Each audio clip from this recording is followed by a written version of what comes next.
Ini ayat pertama, tuan-tuan hafal. Bawa balik.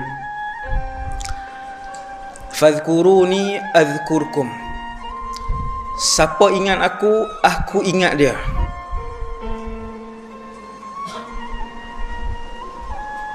Kalau sehari tuan-tuan sebut Allah ataupun la ilaha illallah 100 kali, ketahuilah Allah mengingati tuan-tuan 100 kali.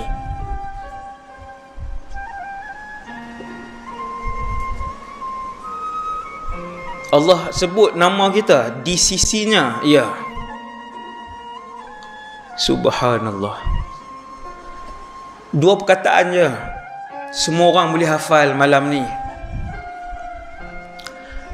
Tetapi tak ada siapa yang boleh upah seseorang ataupun upah diri kita untuk kita sebut perkataan itu selama-lamanya di dalam kehidupan kita.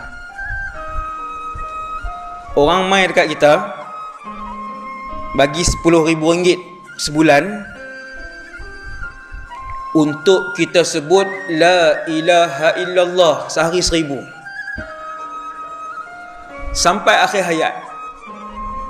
RM10,000 itu tidak menjamin untuk kita sebut la ilaha illallah 1,000 kali sehari, tak jamin. Sebab menyebut zikir la ilaha illallah ataupun apa-apa sahaja zikir,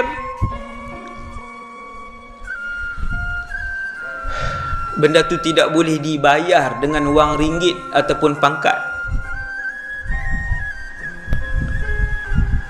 Semasyhur apapun orang tu, sekaya apapun orang itu, berapa kali pun dia jadi agung, berapa kali pun dia jadi Perdana Menteri, untuk dia menyebut dan memuji Allah sehari ribuan kali, itu tidak boleh dibayar dengan kemewahan dunia. Tak boleh. Kecuali ketika Allah Subhanahu Wa Ta'ala yang menggerakkan lidah dan hati dia untuk dia menyebut la ilaha illallah ataupun apa-apa zikir yang berkaitan dengan Allah.